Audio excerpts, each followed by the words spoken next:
আসসালামু আলাইকুম রহমতুল্লাহ। আমি আপনাদের মাঝে এসেছি আরেকটি ভিডিও নিয়ে। সেই ভিডিওটি হচ্ছে এই যে আমাদের কোম্পানিতে একটি মোটর কিভাবে ফিটিং করা হয় তা দেখানোর জন্য, যা আমরা দেখে উপকৃত হব এবং সবাই মোটরটি ফিটিং করতে পারবো। যেমন আমাদের পাম্প মোটরটি কয়েল সমস্যা হয়েছিল। প্রথমত রোটর নিলাম, রোটরটি বেয়ারিং চেক দিলাম, বেয়ারিং খোলা ছিল। পরবর্তীতে বেয়ারিংটি লাগিয়ে নিলাম। বেয়ারিংটি লাগানোর পরে এখন আমরা মোটরটি ফিটিং দিচ্ছি। আচ্ছা, আসলে ফিটিং অ্যাকুরেট না হলে সমস্যা, মোটর জ্যাম হয়ে যায়। যার কারণে মোটরটি সঠিকভাবে ফিটিং করতে হবে। এখন নাট লাগাচ্ছি, আমরা বোল্ট লাগাচ্ছি। বোল্ট লাগিয়ে আমরা এখন চেক দেব এম্পিয়ার কত নেয়, আসলে এম্পিয়ার ঠিক আছে কিনা, নাকি এম্পিয়ার বেশি নিচ্ছে বা কম নিচ্ছে আমরা দেখব, চেক দেব। অবশ্যই আমাদের টিম মেম্বার যারা আছেন তারা সকলে এই কাজ করছেন, মোটরটি ফিটিং করছেন, আমাকে সহযোগিতা করছেন। যাই হোক, মোটরটি ফিটিং চলছে, ফিটিং করতে থাকছি আর আপনাদের সাথে আমি কথা বলছি। সবাই আপনারা আমার ভিডিওটিতে লাইক দিবেন, কমেন্টস করবেন এবং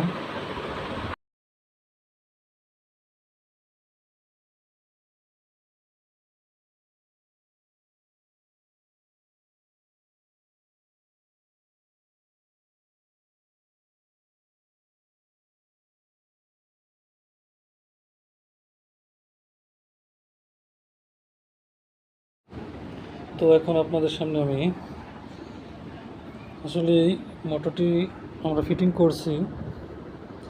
ফিটিং করে এখন চেক দেব এম্পিয়ার কত নেই, কেবল কানেকশন দেব। এখন মোটরে এখনও বোল্ট লাগানো শেষ হয়নি, আপাতত বোল্টগুলো লাগাচ্ছি। আসলে মোটরগুলো আমাদের কোম্পানিতে খুব সেফটি হিসেবে ব্যবহার করা হয়। ওভারলোড, সার্কিট ব্রেকার সব কিছু দিয়ে আমরা মোটরটি প্রোটেকশন হিসেবে প্রোটেক্টর ব্যবহার করি।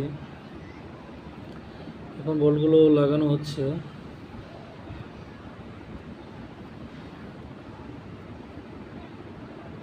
লাগানো হইলেই আমরা কেবল কানেকশন দেবো। এই যে দেখা যাচ্ছে কেবল কানেকশন দিচ্ছি। কেবল কানেকশন দিয়ে আমরা এম্পিয়ারটা চেক দেব, আসলে এম্পিয়ারটা কত নেয়। এম্পিয়ার যদি ঠিক থাকে আমরা মোটরটি ওকে করে লাগিয়ে দেব। তাই আপনারা সবাই আমার ভিডিওটি দেখবেন,